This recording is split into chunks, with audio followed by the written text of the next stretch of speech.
Buenas tardes. Fabrizio Barozzi, Giovanna Carnivale, presidenta de la Fundació Mies, Maria Clara Riera, presidenta de l'Agrupació de Joves Arquitectes, Manolo, vocal de Cultura, companys arquitectes. Benvinguts, com sempre diem al començar aquestes trobades, benvinguts a la Casa dels Arquitectes, benvinguts a la Casa de l'Arquitectura a Barcelona. Benvinguts aquesta tarda a una nova edició, la 7ª, de Tribuna COAC, un espai de difusió d'idees amb el que pretenem facilitar i apropar als arquitectes i a tots els que professionalment i culturalment ens interessa i estimem l'arquitectura, l'urbanisme i la ciutat, les visions, propostes, actuacions de persones i institucions rellevants amb responsabilitat i amb capacitat d'influència i decisió en l'àmbit de l'arquitectura i l'urbanisme.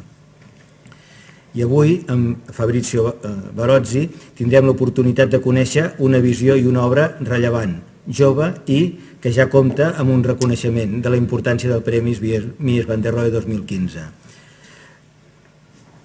Hem volgut coorganitzar aquesta acció tribuna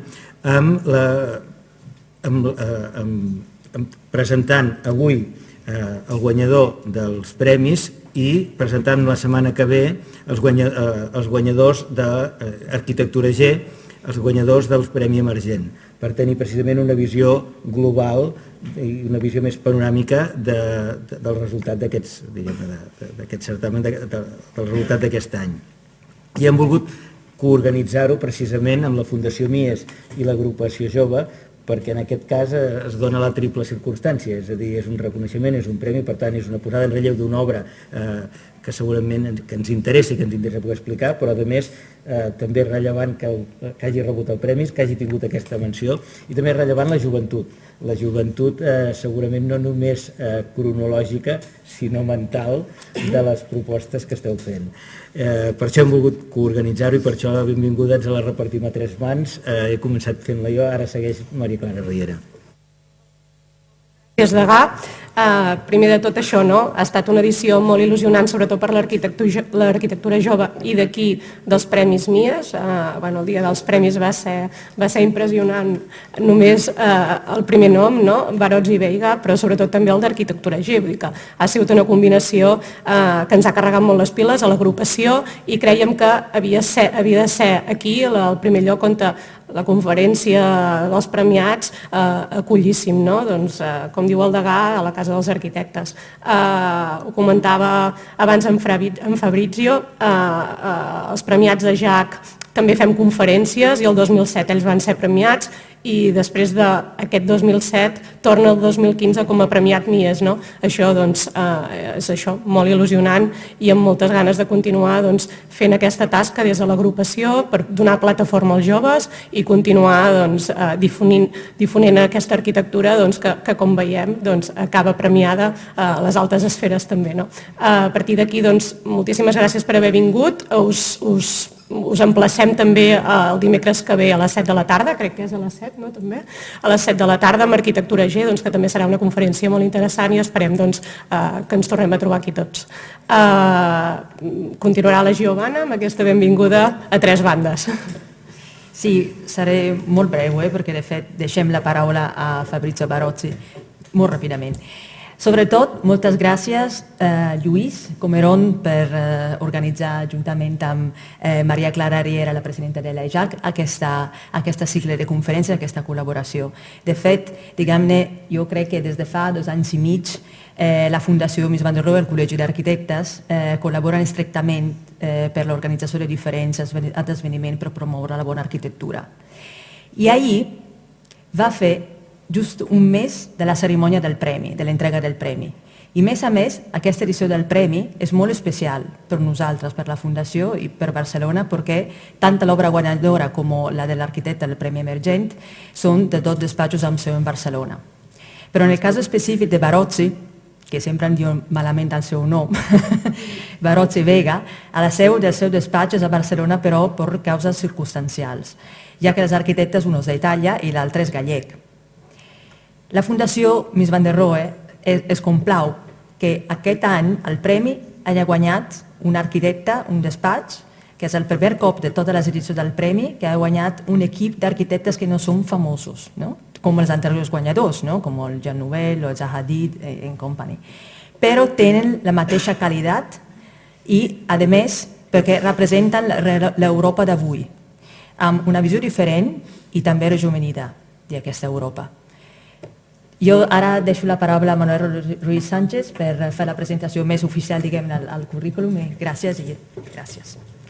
Bueno, i per rematar, perquè la veritat és que és una ocasió única la de compartir tantes institucions i agrupacions aquesta, diguéssim, festa de l'arquitectura, que creiem que serà aquesta conferència. Una mica, i seguint el que una mica parlàvem abans, pensar que l'edifici de la Filharmònica, amb la seva façana blanca que s'il·lumina, que d'alguna manera explica una forma d'entendre el lloc a partir de l'entesa de la tipologia que estructura el teixit urbà, i que, per tant, una relació entre el projecte i el lloc que ens és molt pròxima, diguéssim, a nosaltres. Voldríem dir que aquesta és la primera obra internacional acabada de la firma, de Fabrizio i Alberto, de Barozzi Veiga, i que tenen altres obres ja molt conegudes i molt nominades, com l'Auditori de les Àguiles de Múrcia o a la denominació d'origen de la Ribera del Duero, a Roa. Barozzi Veiga, com s'ha dit, és una oficina que es va arrencar el 2004, és a dir, no fa tot just 10 anys, una mica més, també és una dada important, i que s'ha organitzat aquí a Barcelona, que han guanyat numerosos concursos. De fet, jo crec que ha format part també d'una certa tradició que tenim aquí, que és la de fer concursos públics d'arquitectura pública, i que és el que fa que també que la qualitat d'aquesta arquitectura pública sigui rellevant. I dins d'aquests premis caldria dir que la pròpia Filharmònica ho ha estat un concurs, igual que el Museu de Belles Arts de Lausana o l'Escola de Música de Bruneck o el Sandhaus de Zúrich. Per tant, hi ha una tradició en la manera d'interpretar l'arquitectura que és a través dels concursos d'arquitectura pública. D'una altra banda, cal dir que han tingut ja des de fa temps una important quantitat de premis. El primer de tot el que s'ha dit, el de la JAC, que diguéssim és com una mena de tancament d'un cercle, que el 2007 van tenir el premi de la JAC que atorga el Col·legi d'Arquitectes, el Premi Internacional d'Arquitectura Bàrbara Capochin del 2011, la medalla d'or de l'arquitectura italiana del 2012 atorgada per la quarta edició de la Triennal de Milà, i el Premi del Talent Jove d'Arquitectura Italiana del 2013, atorgat pel Consell Nacional d'Arquitectes. També cal dir que, perquè ho vam veure nosaltres, amb el degà van estar presents al pavelló d'Itàlia de la Bienal de Venècia a l'edició anterior, diguéssim, cosa que ens va, perquè coneixíem la seva obra, diguéssim, que és una obra que s'ha produït aquí, principalment a Espanya. A la primera part era interessant veure com una obra produïda a Espanya figurava dins del que era el pavelló italià, diguéssim, dins del que ho és, diguéssim. I ens va semblar que hi havia una connectivitat molt interessant en aquest sentit, aquesta capacitat d'estar integrat a les bandes.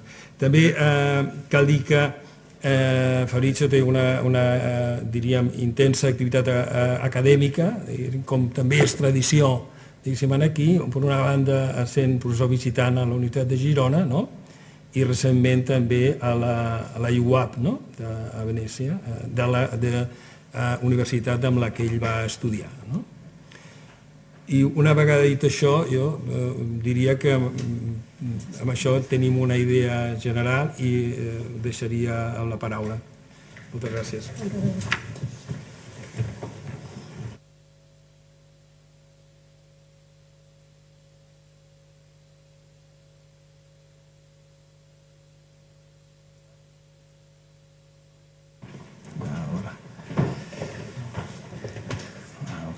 Buenas tardes.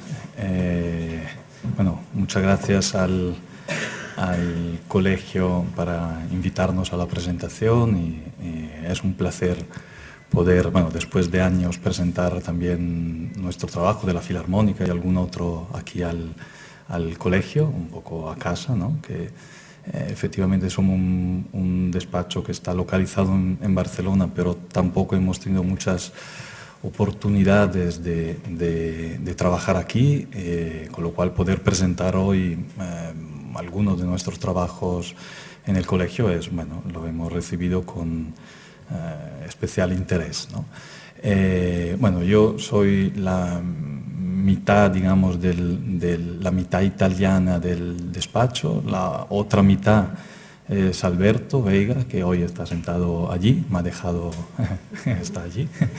Pero bueno, solemos repartirnos las presentaciones y hoy me ha tocado a mí hacerla. Bueno, un poco antes de comenzar la presentación, al hilo un poco de lo que se decía pues, en las presentaciones, efectivamente nosotros, bueno, estamos desde hace 10 años en Barcelona, hemos tenido ocasiones de trabajo en España y últimamente sobre todo al extranjero. Es cierto que desde que empezamos hemos sentido Europa al final como casa nuestra, entonces no creo que es sorprendente que un trabajo nuestro aparezca en el pabellón italiano o al revés, una cosa nuestra esté en el catalán o en el español. Creo que efectivamente esto es un poco el síntoma de quizás también de una nueva dimensión del trabajo, de las cuales quizás nuestra generación es un poco la manifestación de este cambio, digamos, de actitud, ¿no? O por lo menos es un poco la experiencia que a nosotros nos ha tocado vivir, ¿no? Durante estos 10 años. Bien, entonces, dicho esto, bueno, para hoy he preparado una presentación donde intentaré presentaros, bueno, parte de la Filarmónica, algunos otros trabajos que hemos hecho. Son 5 trabajos, 2 obras construidas y 3 proyectos que tenemos en marcha, ¿no? Esto más que nada porque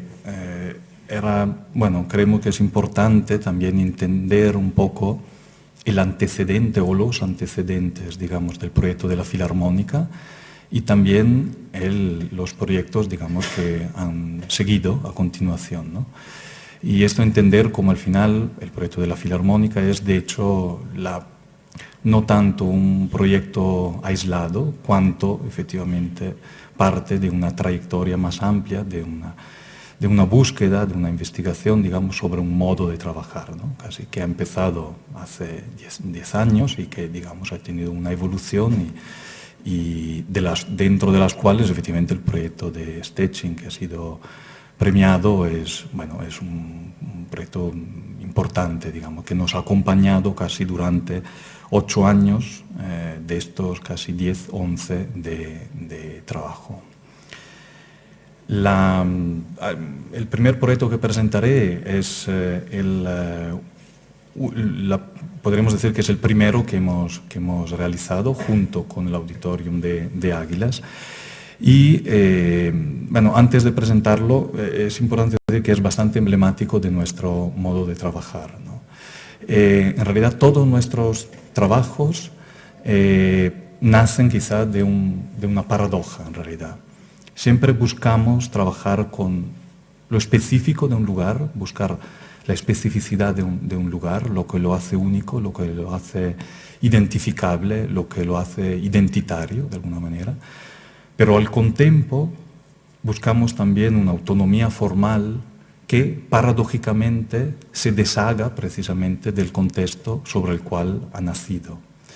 Y en esta dicotomía entre construir un edificio que de alguna manera puede ser específico e identitario por un lugar, pero al contempo sabe desvelar una nueva realidad y trabaja de una manera más autónoma, busca una autonomía formal que nos habla de una biografía, que nos habla de la propia disciplina, que busca una relación con la tradición.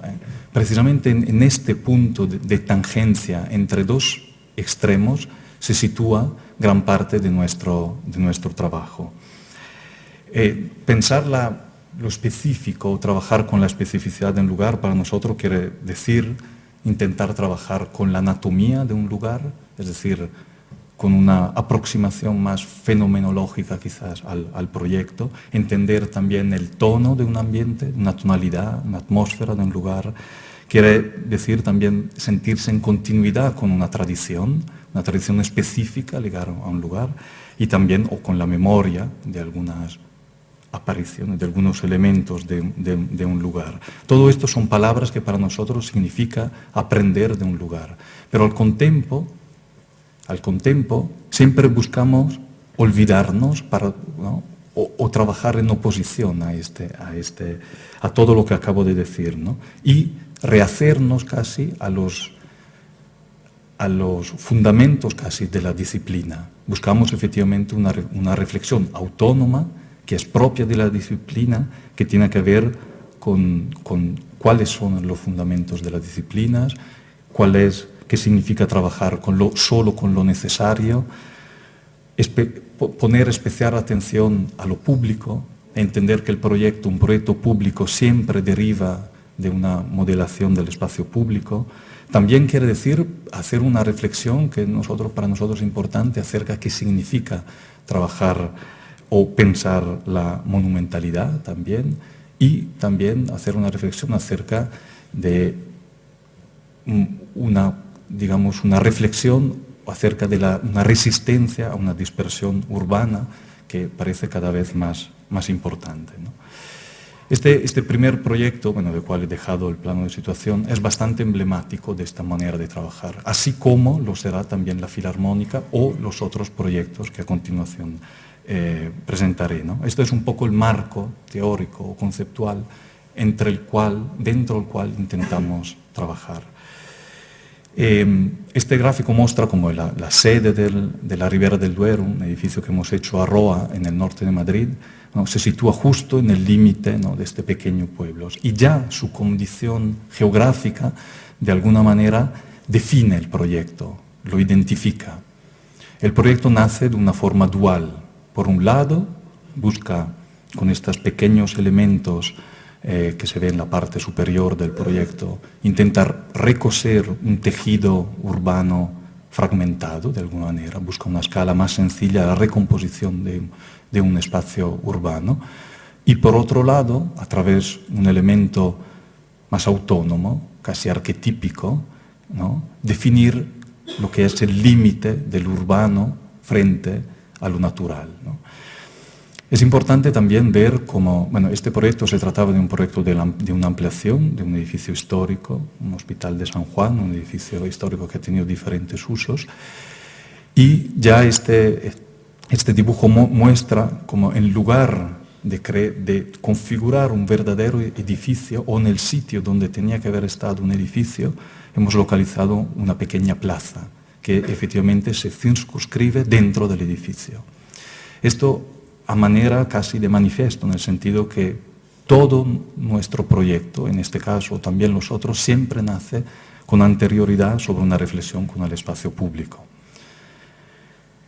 Desde la distancia el edificio se muestra solo como una torre, un elemento, como decía prima, autónomo, arquetípico, que marca la conclusión del urbano y establece una relación con la distancia. Al contempo busca también, como decía en la pequeña introducción, la misma, por así decirlo, tonalidad de un ambiente. Busca trabajar con los mismos materiales, busca integrarse y al contempo olvidarse del contexto, ser autónomo pero específico. De allí que el proyecto nace como conclusión del Hospital de San Juan, pero gradualmente, paulatinamente, busca una propia autonomía, en este caso como un sello territorial que define el límite del urbano y que contiene, luego veremos el programa principal del edificio. Quizás esta imagen es todavía más clara, más emblemática para expresar esta dicotomía que para nosotros es extremadamente importante, ¿no? Por un lado, el proyecto en la parte de la derecha recompone, completa, define lo existente, nace de lo existente, nace de lo real, en realidad, de lo que ya encontramos, pero al contempo busca una propia definición autónoma, formal, que no solo sepa completar algo, sino que también sepa desvelar una nueva posible realidad, ¿no? Y en otras maneras luego veremos que también el proyecto de la Filarmónica actúa sobre los mismos mecanismos, con otras formas, pero la relación de fondo, la reflexión de fondo sigue siendo un poco la misma, ¿no? La torre, luego hay siempre en todos los proyectos intentamos ser cuanto más claro o pragmático incluso desde un punto de vista programático. La torre, que se define como este elemento sencillo, arquetípico, como decía, contiene la parte más pública del programa, la entrada, una pequeña sala del consejo, etcétera, etcétera, ¿no? Mientras este zócalo contiene la otra parte del programa, la más administrativa, la más de vida diaria.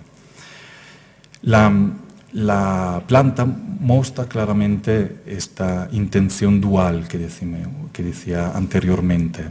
Estos tres pequeños volúmenes completan la medianera existente y componen una especie de microcosmo, de fragmento de paisaje casi dentro del paisaje, ¿no?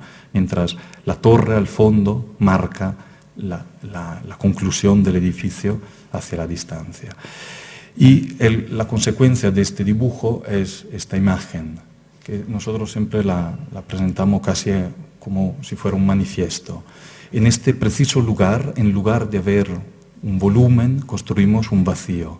Damos forma a un pequeño microcosmo, a una plaza pública, un belvedere, algo abierto al horizonte, donde la arquitectura al final es casi solo una cornisa, es un marco dentro del cual se escribe lo público. De alguna manera lo público, lo espacio público, es precisamente lo que moldea el proyecto. Las formas de la arquitectura derivan en parte de esta reflexión, ¿no? Y también esta contención material, el hecho que todo el edificio esté revestido en piedra, la misma piedra del edificio histórico, busca de alguna manera encontrar el mismo tono, una adecuación al contexto, sin dejar de desvelar un escenario nuevo. Esta imagen que enseña la aproximación al proyecto desde el pequeño pueblo, la parte trasera, se nota cómo el proyecto cambia de escala, construido con elementos de otra escala, más pequeños, que intenta ser sensibles con el contexto y transformarlo en otras cosas. Los arcos de una antigua iglesia que existía en esta parte son transformados en lucernarios que dan, en otro uso, en lucernarios que dan luz a todo el proyecto, parte del proyecto que está, digamos, en la pendiente, en la ladera. Esta aproximación, que intenta ser muy clara con el contexto, nace casi siempre de una idea bastante radical desde un punto de vista programático. La sección desvela como gran parte de los usos del proyecto está en parte seminterrado, ¿no? Y el único elemento emergente es la torre y los otros pequeñas orejas que conforman esta pequeña plaza. Y así los arcos y el muro, digamos, de la antigua, en esta parte de aquí, ¿no?, del antiguo hospital, luego se convierte en un lucernario para la parte inferior. La sala de catas se coloca justo debajo de este elemento, ¿no? En el interior el proyecto está construido con muy pocos elementos expresivos. Es un edificio sencillo que busca la mejor organización espacial de los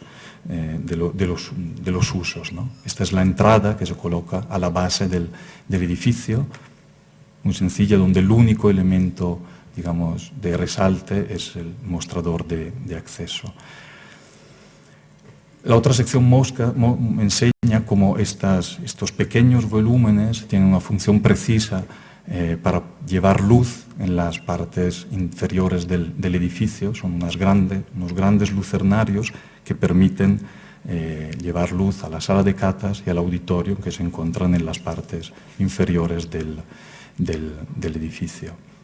Y esta es una imagen así un poco más especial del auditorio que se coloca en el nivel de acceso de la sede de Ribera del Duero.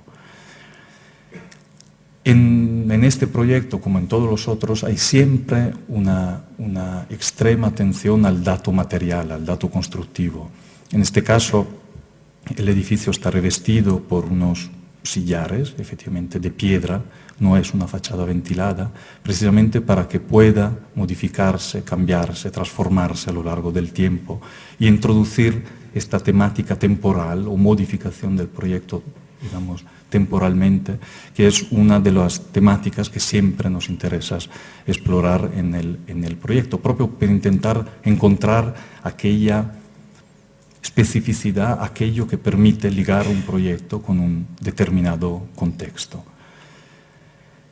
Este proyecto es un poco el antecedente, como decía al principio, uno de los antecedentes del proyecto de la Filarmónica, el proyecto que ha sido premiado recientemente con el premio Mies van der Rohe.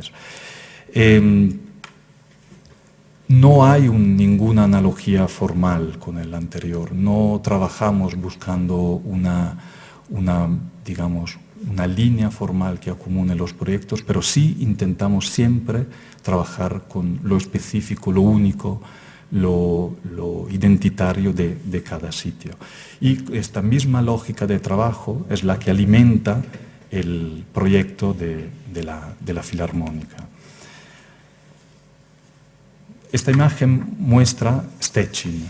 Szczecin es una foto que está tomada desde nuestra oficina allí en Polonia. Es una foto que ha hecho un arquitecto de nuestro despacho. Esta imagen muestra bastante bien cómo es la ciudad.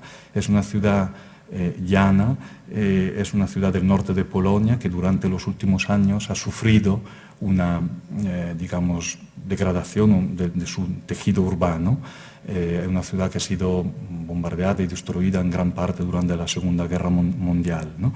Y esta imagen muestra cómo el tejido urbano está conformado con diferentes elementos.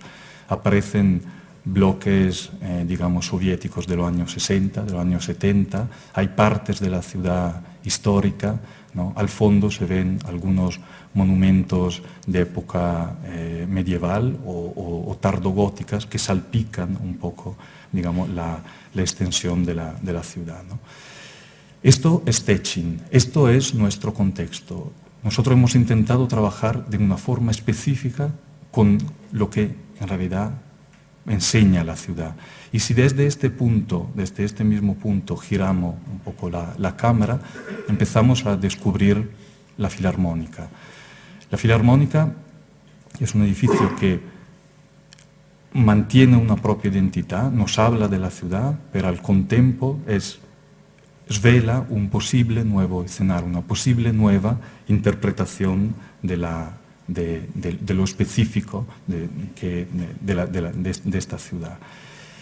Y precisamente si luego estas dos imágenes la juntamos, la metemos junta, descubrimos cómo el proyecto es sí algo específico para este lugar, nace de la lectura de estos elementos identitarios de la ciudad, pero al contempo busca una propia autonomía, busca una libre interpretación, una autónoma interpretación de estos elementos. Este dibujo muestra nuestro contexto más cercano, ¿no? Es un dibujo de la preexistencia que se sitúa al lado de la Filarmónica. Muestra en realidad lo que es identitario para este ambiente. De alguna manera en este mismo dibujo ya había los datos, los elementos, los ingredientes para conformar luego el proyecto. Pensar lo específico significa aprender de un lugar, pero al contempo solo una visión autónoma, personal, que nace de una biografía, que deriva de otros proyectos, que deriva de un análisis que tiene que ver con las otras cosas que hacen parte de este grande mundo que es el pensamiento autónomo en la arquitectura, permite desvelar una nueva interpretación de lo que podría ser un proyecto.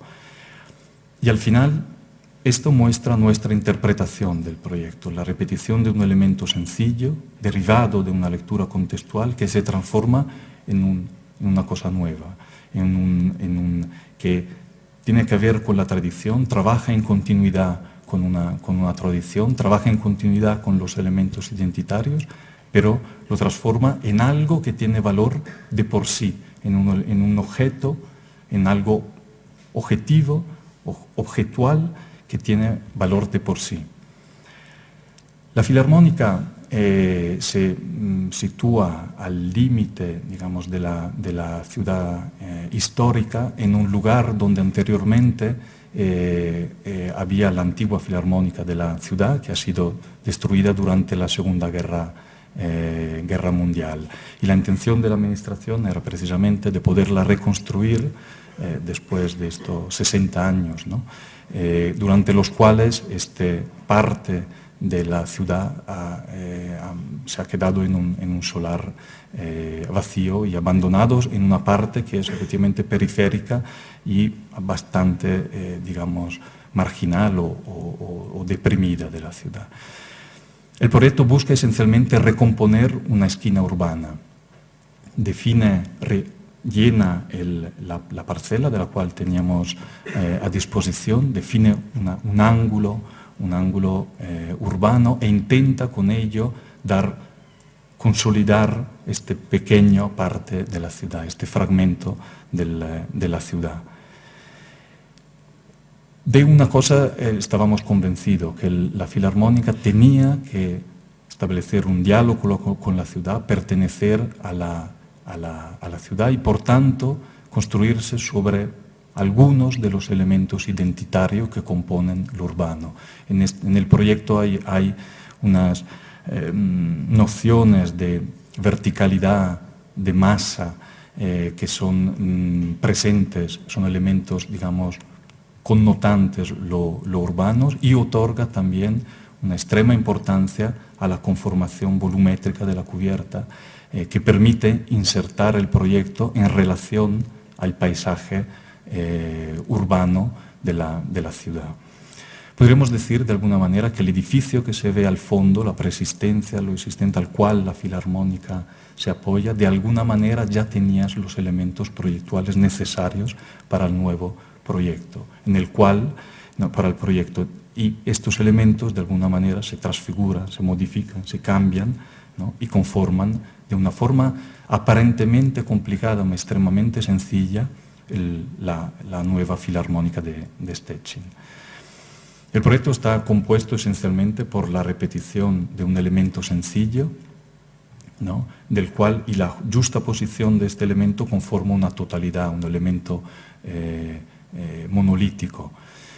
En el proyecto obviamente existe esta relación con lo urbano, con el contexto más próximo, pero los proyectos también nacen con otros tipos de reflexiones, otras influencias, y de alguna manera quizás existe algo de expresionista en el proyecto. A pesar, como siempre decía, de la voluntad de trabajar con lo único, con la diversidad, con lo específico de un lugar, no dudamos en modificar la materialidad del proyecto, trabajarlo con esta secuencia de lamas metálicas que permite otorgar autonomía al proyecto a la vez que compone, digamos, una parte, compone en continuidad con lo existente. El proyecto es el único elemento medio expresivo del proyecto es la cubierta, en realidad. Esto efectivamente porque la apreciación del edificio también desde la distancia es filtrada a través de esta corona de árboles, pero también porque hay la voluntad de ser sintéticos, de construir un proyecto únicamente con el menor número los menores medios expresivos, ¿no? Y esta voluntad de ser sintético, de reducir el proyecto a pocas cosas, ¿no? Solo las cosas que pueden establecer una relación directa con el contexto, es algo que es presente en la Filarmónica, pero también en todos los otros proyectos, en el proyecto que hemos visto de Roa, pero también en los próximos que os enseñaré. Como decía antes, la temática o el trabajo con el espacio público es absolutamente capital en todos nuestros proyectos. Y en este caso, esta relación a diferencia del proyecto de Roa, no se da tanto al exterior del edificio cuanto dentro del propio edificio. La planta baja es esencialmente ocupada por un gran foyer que se convierte en una suerte de espacio público dentro del edificio, ¿no? También por razones obviamente climatológicas. Era nuestra intención conseguir que el edificio fuera entendible o comprensible de una forma extremadamente sencilla. Cuanto más complejo es el programa del edificio, cuanto más público pretende ser, cuanto más directo y comprensible y entendible tiene que ser. Por eso toda la zona de todos los espacios públicos en los diferentes niveles en el interior del edificio están, digamos, ligados por un percorso peatonal continuo, un loop, ¿no?, que permite al utente de percorrer todos los espacios del edificio público sin solución de continuidad. Por eso el foyer se entiende esencialmente como una especie de plaza cubierta, un espacio sencillo, amplio, de grandes dimensiones que permite hospedar diferentes eventos, actuaciones, incluso conciertos. Acústicamente está habilitado para esto.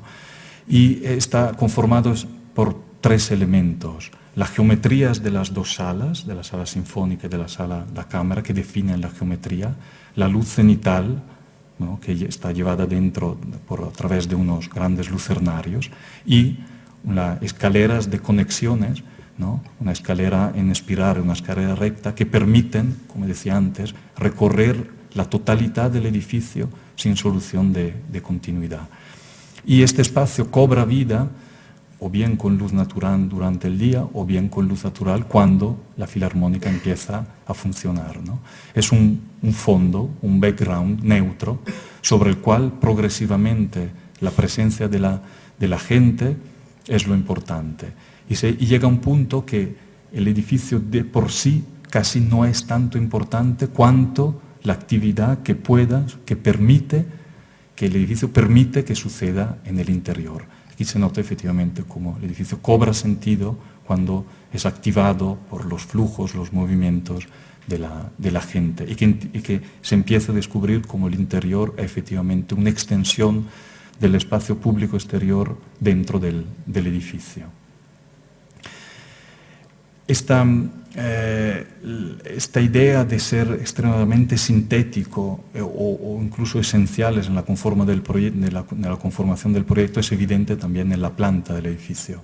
La planta pretende resolver un programa extremadamente complejo, una sala sinfónica, una sala de música de cámara, espacio expositivo, el foyer, sala de ensayo, etcétera, etcétera, a través de un esquema cuanto más sencillo, cuanto más puro posible. Existe una corona perimetral funcional que contiene todos los núcleos de servicio y conexiones verticales, dentro de la cual flotan las 2 salas principales, y el espacio intersticial, todo el espacio intersticial es esencialmente un espacio público. La sala da un concierto, la sala de cámara, la sala más pequeña, es una sala digamos polifuncional que sirve para música de cámara, pero también para los otros tipos de eventos. En la zona de transiciones, en la zona de transiciones de acceso a la sala, el edificio cambia escala. Ya no es el foyer con una gran dimensión, sino empieza a mostrar una escala más doméstica, más íntima. Como por ejemplo en la sala VIP, que es un pequeño espacio recogido que asoma directamente, ahí al fondo se ve, a la sala de concierto, a la sala sinfónica. En el último nivel, donde este percurso se une, es una zona polifuncional dedicada a exposiciones, a pequeñas conferencias, etcétera, etcétera. Y este nivel, como muestra esta imagen, es suspendido sobre el foyer y permite efectivamente que se establezca una conexión visual entre todos los espacios públicos en el interior del edificio. Y es precisamente aquí donde digamos, el moldeado de la cubierta se puede empezar a percibir de una forma más directa, ¿no? Y este espacio es todavía caracterizado por la luz cenital que entra por los lucernarios, que también alimentan el foyer abajo. es importante para nosotros, bueno, y creo también para entender el edificio, saber que el proyecto ha sido construido con verdaderamente una limitación de medios económicos importante. El proyecto está construido con un budget muy reducido, que alrededor de 23 millones de euros, para una sala de concierto de aproximadamente 1.000 personas y los otros usos.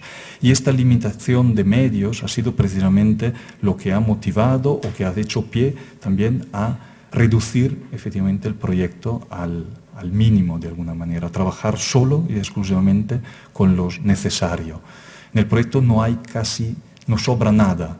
Todos los elementos son lo justos para que el proyecto pueda funcionar. Y así, precisamente, la elección de un material sencillo como el cartón en yeso o un resonador lineal para las cuestiones acústicas, son los que definen la totalidad de los materiales utilizados en el interior. De alguna manera, lo que se ha intentado es trabajar hacer de estas limitaciones un punto casi de fuerza del proyecto, ¿no? Precisamente para intentar ser todavía más sintéticos. Esta actitud se muestra, por ejemplo, con el trabajo del suelo, donde un pequeño elemento cerámico que hemos diseñado permite otorgar expresividad a este elemento con una limitación casi, sea económica, sea de medios expresivos, ¿no? Y esta actitud aparece en todos los elementos del proyecto, como las escaleras de acceso, por ejemplo. El uso principal dentro de la Filarmónica, obviamente, es la gran sala sinfónica, ¿no? Que aquí se ve representada en la sección. La gran cuestión era cómo poder diseñar o pensar una sala de concierto, una sala sinfónica contemporánea. Nuestra posición nuestra reflexión ha sido trabajar esencialmente con 3 elementos principales: la sección, como aquí se ve, la luz y el ornamento. La sección que muestra este dibujo es esencialmente una reinterpretación de una tipología clásica. Es un paso más de una historia, digamos, que construye, que define las salas de concierto, ¿no? Es una reinterpretación, una platea, un anfiteatro, una gran caja, digamos, de zapato, como se llaman este tipo de salas, ¿no? O como se suelen denominar. Luego, el trabajar con el ornamento, esta idea de decoración que siempre ha sido presente en la sala de concierto clásico, es también un modo de poder intentar construir una sala de concierto contemporánea que pero es en línea con una tradición. Entonces intentamos trabajar con esta idea de decoración, de ornamentación, pero también con un material, que es esto de una hoja de oro, un revestimiento de hoja de oro, que también permite establecer una relación, digamos, o trabajar en continuidad con una historia. Y nuestra intención ha sido precisamente pensar que era posible definir una sala de concierto integralmente a partir de un singolo detalle, un singolo elemento ornamental. Y el reto de la configuración o el desafío para definir la sala ha sido precisamente de intentar unir lo que es una idea de ornamentación con una función técnica. En el momento que existe esta relación entre ornamento y función técnica, en este caso acústica, ¿no? Un ornamento deja de ser un ornamento, deja de ser una decoración y asume un rol como elemento arquitectónico, ¿no? Esta imagen muestra el techo de la sala, que está definido con un sistema, una progresiva fragmentación, precisamente para poder difundir en el mejor modo posible las ondas sonoras en el interior de la sala. Pero entonces, la gran sala sinfónica, de hecho, podríamos definirla casi como una ornamentación en gran escala, de alguna manera, partiendo de un elemento, de un singolo elemento, de un sencillo pliegue, hemos podido conformar la totalidad de la sala, ¿no? Que es una sala que busca un paso más, digamos, dentro una historia, que define, digamos, precisamente la sala de conciertos clásicas. La introducción de la luz, como decía antes, hemos trabajado con sección, ornamento y luz. La luz es también otro vínculo con la historia, de alguna manera. Es la que permite establecer un vínculo con la historia y también resaltar las cualidades expresivas del material. La sala, de alguna manera, trabaja por oposición casi con el resto del edificio. Es un pequeño, bueno, no tan pequeño, es un espacio casi de joyería, un objeto de joyería insertado dentro de un edificio austero casi, ¿no? La sala es construida integralmente en madera, revestida de pan de oro con una estructura metálica. Y la cualidad material del edificio, el revestimiento en hoja de oro, también lleva a esta idea de especificidad. El ser específico, trabajar de una forma específica con un contexto, no se refiere solo a unas cuestiones, digamos, arquitectónicas o formales, sino también a una tradición que en un sitio es posible encontrar, como precisamente en Polonia. La idea existen todavía una artesanía que permite hacer este tipo de trabajo. Y entonces entender lo específico es también entender un modo cómo es posible trabajar en un determinado sitio. La sala es obviamente un elemento extremadamente complejo, con muchísimos requisitos acústicos, funcionales, etcétera, etcétera, que pero intenta resolverlos todos de una manera lo más sencilla posible, integrando la mayor parte de los elementos, ¿no? Y en algunos casos la sala se muestra como extremadamente natural, extremadamente sencilla. Todo sucede de una forma sencilla, natural, y según cambia la perspectiva, todo se complifica, todo se magnifica. La dimensión del proyecto de la sala se muestra de otra forma. Y lo que es importante, o que es también paradójico, es que este extremo, o esta gran ornamentación, la complejidad, o este sistema también constructivo, digamos, o visual complejo, se ha realizado con sistemas constructivos extremadamente sencillos, casi industriales. El modo que están colocadas las butacas, los suelos, los revestimientos, el techo, todo está construido con sistemas constructivos ligeros e incluso extremadamente sencillos o económicos. Por eso os decía que también con las limitaciones que teníamos hemos intentado aprovecharlas, ¿no? Y obviamente la sala luego cambia su apariencia en función de la luz diurna, la luz natural o la luz artificial, ¿no? Permite una diferente percepción según las diferentes horas o el momento en el cual se hace el espectáculo. La fachada, de alguna manera, también es una especie de ornamentación, en realidad.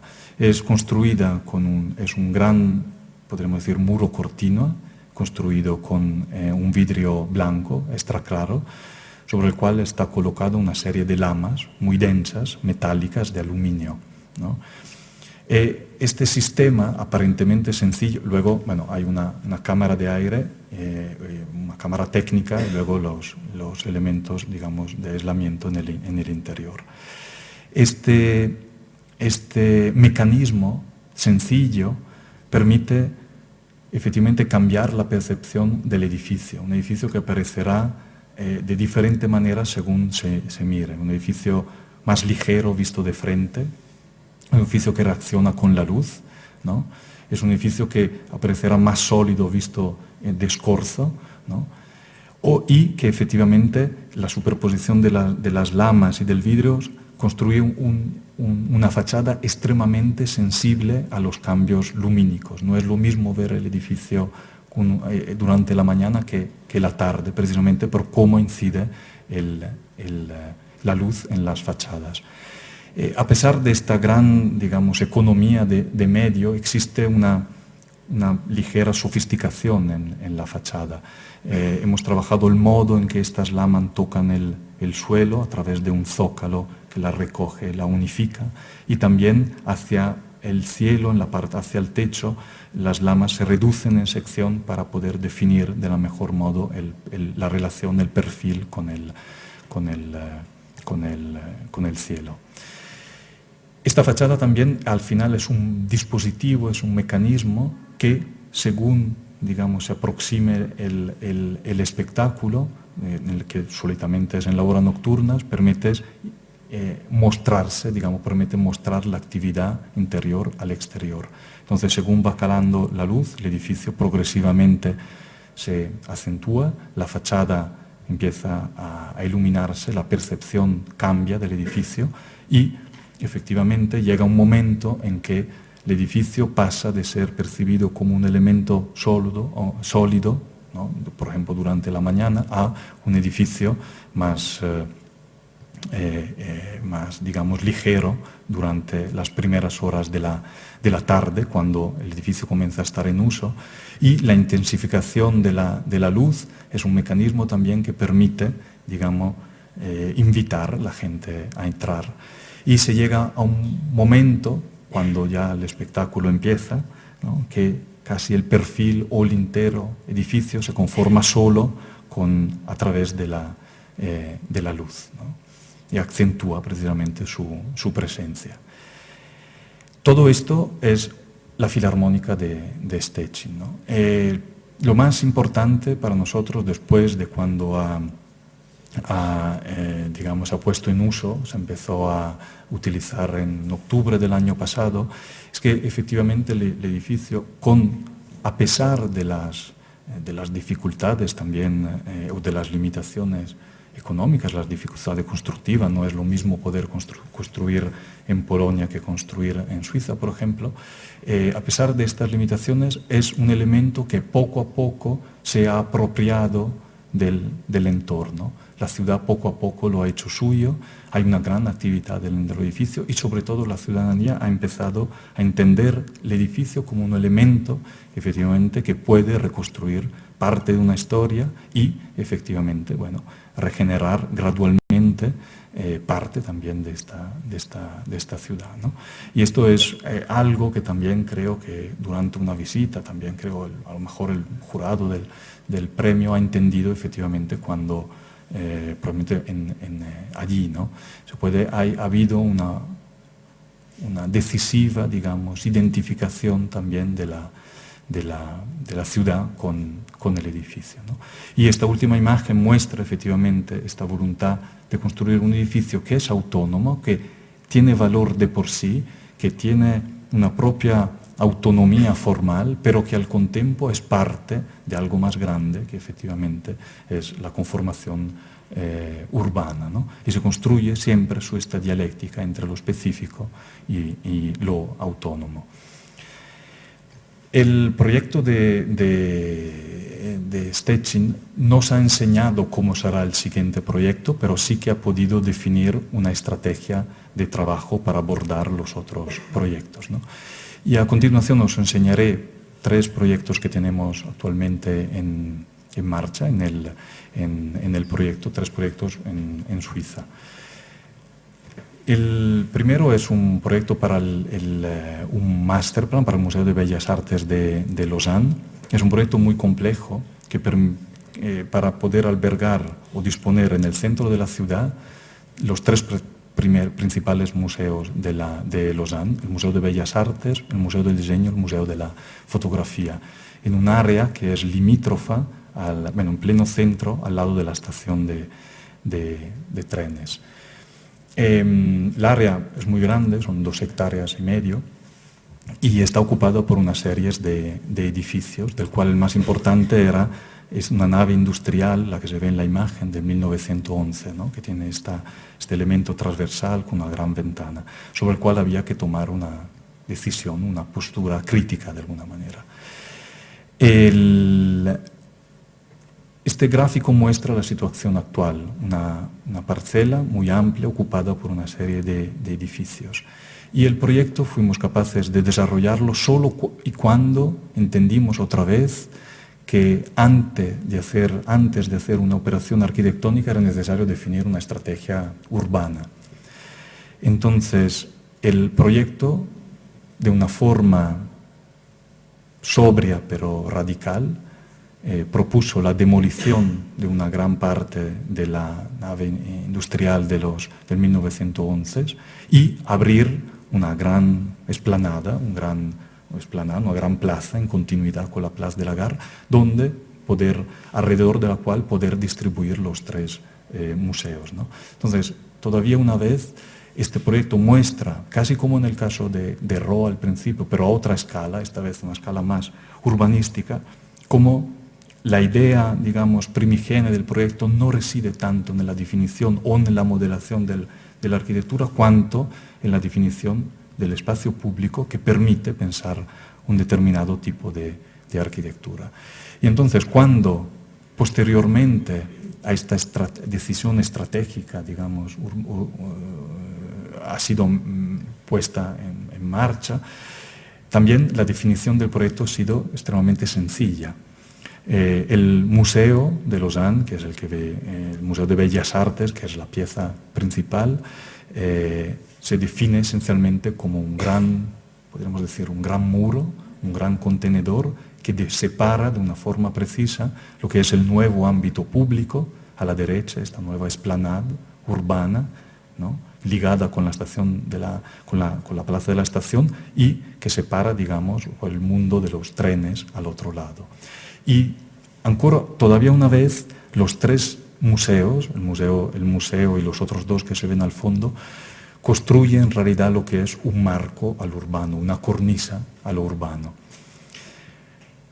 De alguna manera el proyecto es específico porque lee una situación urbana y la transforma y desvela un posible nuevo escenario, pero a la vez tiene una propia abstracción de alguna manera, ¿no? Es un edificio que trabaja con reglas internas, que luego veremos, que intenta unar construcción, estructura, programa, de una forma más autónoma, ¿no? Pero también es específico porque intenta asumir o hacer propio este carácter como más industrial del área, más austero, más duro, más pragmático, ¿no? Podemos decir que esencialmente es un gran contenedor, ¿no? Casi un contenedor para el arte en este caso, ¿no? En el momento que se hizo la decisión, digamos, urbana, que era primigenia para poder definir el proyecto, a pesar de esto es posible establecer también una memoria, una relación con la memoria de un lugar, ¿no? Y esto se ha intentado hacer a través de una preservación horizontal, preservando partes de los suelos, ¿no?, que aquí en esta imagen se muestra, pero también conservando algunos elementos, algunos fragmentos de lo existente para, digamos, que justapuestos o metidos en relación entre ellos podían desvelar o establecer una relación con la memoria, digamos, de este lugar, ¿no? Entonces, un pequeño fragmento de lo existente, aquel pequeño fragmento de aquella nave industrial que habíamos visto antes, al final se convierte en elemento compositivo principal del nuevo proyecto, ¿no? Entonces, es la figura sobre la cual se dispone el edificio, que es un fondo neutro, ¿no?, que define el nuevo proyecto, ¿no? Entonces, esta serie, trabajar es interesante porque a través de este elemento que es estructurante del proyecto, no es anecdótico en cuanto luego está ligado con el foyer de acceso, etcétera, etcétera, este elemento, preservación de parte de los suelos, es posible conformar una constelación, digamos, de fragmentos que restituyen o interpretan de forma más intelectual quizás una memoria, digamos, de la preexistencia, ¿no? Frente a completa opacidad, digamos, también por cuestiones de protección de las obras de arte hacia las vías del tren, la otra fachada es extremadamente permeable, ¿no? Es abierta al espacio público, ¿no? Y se descubre esto, digamos, cuando se iluminan las aberturas detrás de estas grandes costillas que definen la fachada. La planta baja es esencialmente una extensión del urbano dentro del edificio, extremadamente permeable. Todos los espacios públicos, los usos públicos están en la planta baja. Y el elemento principal es el gran foyer de acceso que está impermeado sobre el fragmento, sobre este testero, que es el fragmento de la preexistencia, ¿no? Entonces asume un valor estructural o estructurante del proyecto, ¿no? Entonces, desde dentro, lo que era el arco de la gran ventana de la preexistencia es otra vez el elemento compositivo principal de este nuevo foyer del museo, ¿no? El edificio es extremadamente, otra vez, pragmático, casi como en Stettin, ¿no? Hay una voluntad de reducir, de ser sintético, de reducir todos los elementos al mínimo, ¿no? Hay dos grandes núcleos verticales alrededor del vacío central y luego, también de un modo muy pragmático, una parte contiene las exposiciones permanentes, la otra temporales. La zona de comunicación hacia arriba y en la última planta se nota otra vez casi todo el edificio, a pesar de la complejidad, a pesar también de la dimensión que tiene, está esencialmente conformado con la repetición casi de un elemento estructural que contiene también los núcleos verticales, ¿no? Entonces hay esta siempre voluntad de aunar estructura, construcción, división programática, ¿no? Para ser efectivamente construir un edificio cuanto más sintético posible, ¿no? Luego la última planta está conformada de una forma más expresiva a través de estos grandes lucernarios, ¿no? Que iluminan las zonas de exposiciones permanentes. Pocos meses después de haber ganado el concurso para el Museo de Lausanne, hicimos otro concurso en Los Grisones, en Chur, que es una ciudad cerca de Zúrich, para otro museo de arte. Es un pequeño museo, una extensión de un museo existente que alberga una colección de arte bastante interesante. Este edificio es un edificio del 18, es un edificio bastante singular y también, ¿cómo decir?, ecléctico, ¿no? Que pero tiene no deja de ser bastante interesante, porque es una estructura, es un edificio neopalladiano, tiene una planta, digamos, derivada de la rotonda de Palladio, pero que está definido o organizado o trabajado con una decoración importante de matriz oriental, precisamente porque él nació como residencia para un rico comerciante textil suizo que hizo fortuna importando tejidos del Egipto, ¿no? Entonces hay estos dos grandes temáticas, ¿no? Un poco extrañas, un edificio palladiano con esta decoración orientalizante, ¿no? Una decoración orientalizante que de alguna manera también influyó el trabajo de Peter Zumthor, que recualificó el proyecto en el 1982 y añadió los dos jardines de invierno que se ven allí con esta serie de lamas de maderas y, recualificó el semisótano como zona expositiva, ¿no? De hecho, esto es el acceso al museo, donde parece una esfinge. Y alrededor hay un jardín bastante bonito con una serie de esculturas, ¿no? Que también tiene un aire vagamente oriental, ¿no? O esto por lo menos lo definía también así Zumthor cuando hablaba del museo, ¿no? Bueno, de sus interventos en este museo. El proyecto era extremadamente complejo porque era la ampliación que había que situarse dentro de esta línea roja, organizar un gran programa dentro de un espacio efectivamente muy reducido, ¿no? Este edificio que se ve en el interior luego venía demolido. Nuestra propuesta fue extremadamente cuanto más precisa posible. Intentamos definir un nuevo edificio que de alguna manera trabajase con los elementos precisamente identitarios de la preexistencia. Entonces definimos un pequeño volumen, cuanto más pequeño, para otorgar importancia al jardín como elemento de unión entre los dos proyectos, y la nueva ampliación efectivamente es otra vez un elemento que, digamos, deriva su propia geometría, su propia estructura desde el edificio existente, la preexistencia, ¿no? Ahí se ve cómo está definida, es un implanto a cruz central de matriz palladiana, ¿no? Entonces, estos dos elementos componen de alguna manera el nuevo edificio. El edificio es un volumen preciso, podría decir casi palladiano por su propia estructura, conformado solo con dos núcleos verticales y un vacío interior que contiene el foyer, que luego expresa, ¿no? Bueno, que luego se conforma a través de esta decoración ¿no? En hormigón que permite unificar las aberturas y de alguna manera se construye transformándolas sobre los mismos elementos que componen la preexistencia, pero desvelan, digamos, una nueva posible realidad en este sitio. Es importante entender que los dos proyectos funcionan como algo unitario que construye un braño de ciudad, una parte de ciudad, pero cada uno autónomo a la vez.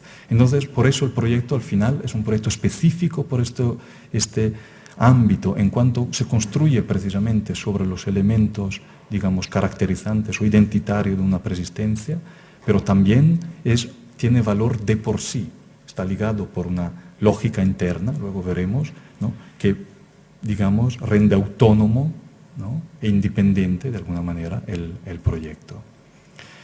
Obviamente, para hacer esto, casi como en el caso de ROA, siempre hay una decisión programática que tiene que ser extremadamente precisa y pragmática incluso. De hecho, el proyecto desvela, muestra solo una pequeña parte de lo que son esencialmente los espacios públicos. Las zonas expositivas están dispuestas en el plano, debajo de la cota de rasante, ¿no? Y organiza en un nivel los espacios para la exposición permanente, y luego la temporal, y luego se conecta con el edificio histórico a través, digamos, una escalera en el plano enterrado. El proyecto al final bebe o se alimenta de la preexistencia. El foyer, que es otra vez una pequeña casi plaza cubierta, ¿no? lo enseña, lo declara, ¿no? La fachada del foyer es la fachada del edificio histórico de Villa Planta, ¿no? Así se llama. Este dibujo es cuanto más sintético hemos hecho en el despacho, creo, hasta ahora. Es un sencillo cuadrado conformado por dos núcleos de comunicación vertical que contienen todo lo que es necesario y que define este foyer, esta pequeña plaza cubierta, ¿no? Y existe esta pequeña decoración que se ve perimetralmente, ¿no? Entonces es la reducción efectivamente a los mínimos términos, ¿no? De lo que casi ya existe, ¿no? Y transfigurado en otra cosa. Los sistemas de acceso en los niveles inferiores, una de las salas, luego del plano inferior de la permanente, con la escalera al fondo que conecta con Villa Planta, con el edificio histórico, con la área, digamos, rehabilitada por Zumthor. La planta del -1, efectivamente todo está estructurado sobre estos dos núcleos, hay una secuencia de espacios casi clásicos, digamos, ¿no? Una secuencia, el percurso, digamos, parte desde el elemento central, del espacio central, de la sala central, y luego da la vuelta y se conecta con el existente. Y en el -2, la zona para las exposiciones temporales, solo es una estructura, casi un espacio diáfano, los dos núcleos, y un espacio que es configurable según convenga. Aquí también el dato material es extremadamente importante. Aquí en Suiza sí que era posible trabajar con un determinado tipo de sistemas prefabricados, en este caso para configurar la fachada, y de hormigón. También esto es saber cómo entender lo específico de un lugar, ¿no? Como en el caso de Polonia, el trabajo es casi opuesto, porque allá era posible hacerlo, aquí se trabaja de otra manera, ¿no? Cada elemento autónomo, pero que a la vez componen un todo. Y esta es una imagen de esta pieza de hormigón, digamos, que compone la totalidad de la fachada, ¿no? Esto casi como si fuera un gran bajorrelieve, ¿no? Al final, la justaposición de todos estos elementos. Estos proyectos que hasta ahora os he mostrado, esto es ya el último y luego concluyo, expresan unos edificios que por su propia tipología, por su propio programa, por su propia, digamos, su propio papel en la ciudad, tienen que mostrar una presencia, ¿no? En otros casos, el proyecto también quizás tiene que trabajar de otras maneras, ¿no? Esto es un proyecto para una academia de danza de Zúrich, en Suiza, que estamos haciendo ahora. El proyecto se sitúa un poco fuera de la imagen, a la derecha, ¿no?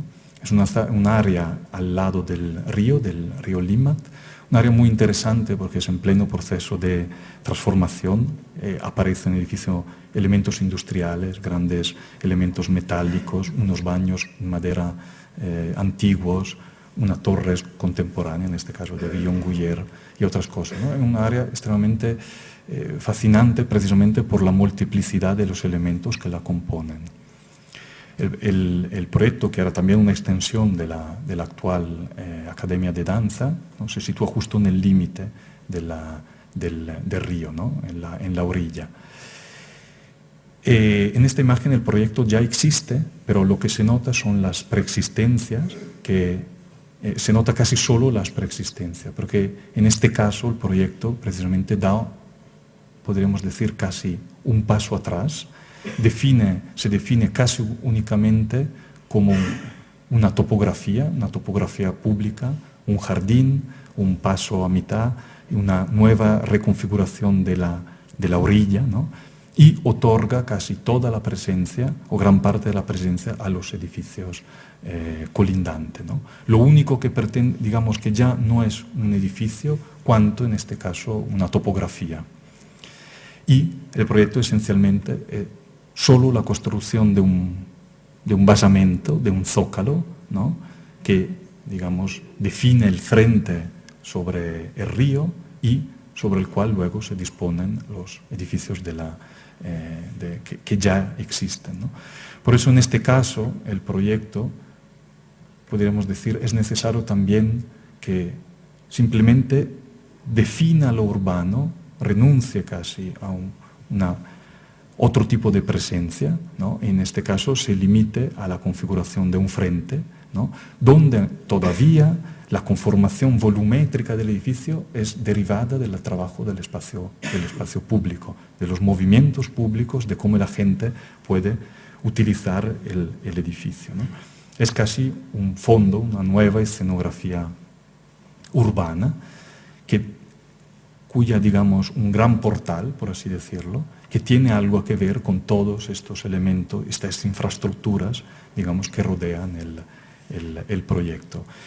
Y el escalonamiento, digamos, del edificio en dos niveles permite también dar más espacio, más envergadura al paseo a lo largo del río, un paseo que era prácticamente en degrado, en desusos, ¿no? Permite hacerlo respirar de alguna manera, transformarlo efectivamente en un nuevo espacio público, y también esto para reforzar esta relación con una utilidad pública, la nueva entrada del edificio desde, digamos, el edificio histórico o, digamos, del edificio actual se ha dispuesto en el nivel más bajo, aquí a la derecha, precisamente para alimentar, digamos, el paseo de tránsito hacia el edificio. Desde el otro lado, cuando se aproxima, el edificio al final es una sencilla planta que no pretende competir con los edificios existentes, ¿no? La topografía, digamos, o la topografía o la sección es extremadamente pragmática, ¿no?, porque es definida por el espacio público, pero permite organizar una zona administrativa y las salas de ensayo en la parte inferior, o organizar las grandes salas de ballet y de ensayo, ¿no? La planta inferior no tiene mayor interés, ¿no?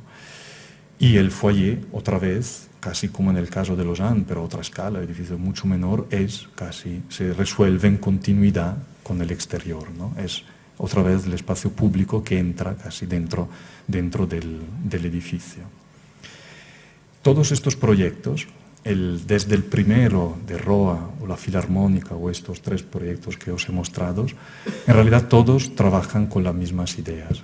Solo intentan descubrir lo que hay de único, singular, identitario en cada sitio.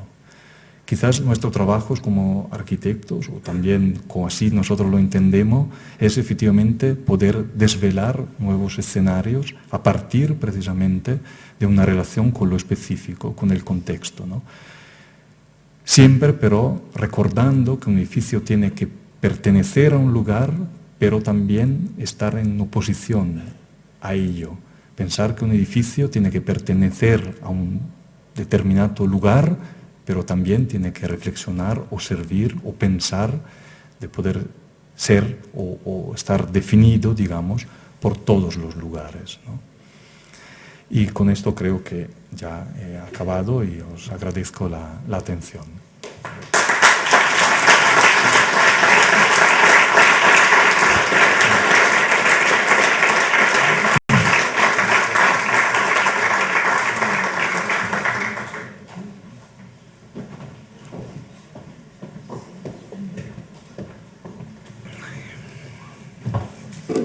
Muchas gracias, Fabricio y Alberto, por la presencia.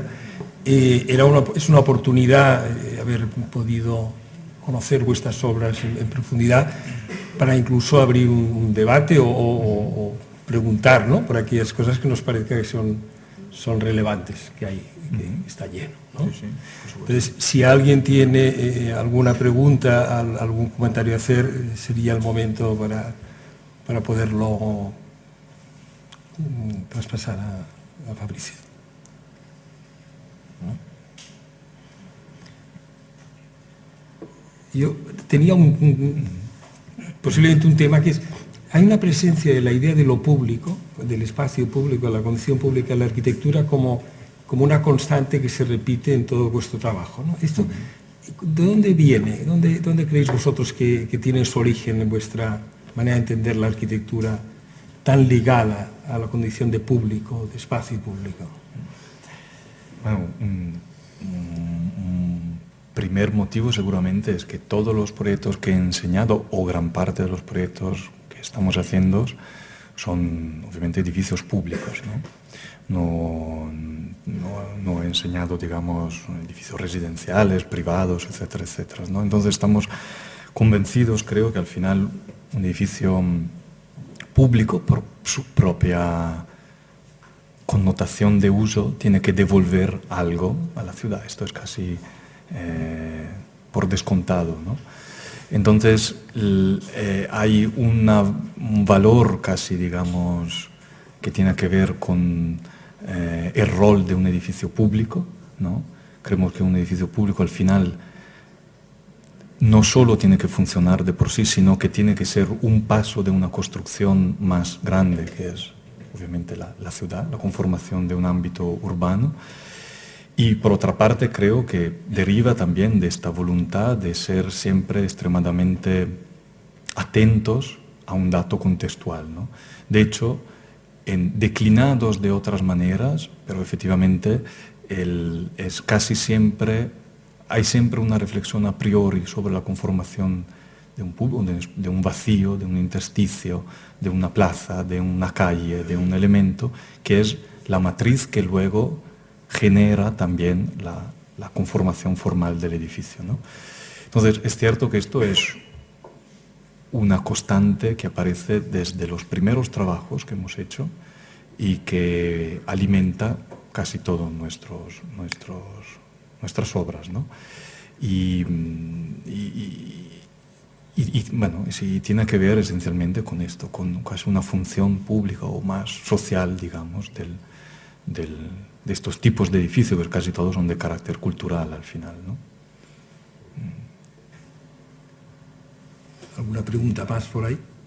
Pues daros las gracias, ha sido un auténtico placer teneros en el colegio, que nos hayáis podido explicar la obra y felicitaros por este magnífico premio. Gracias.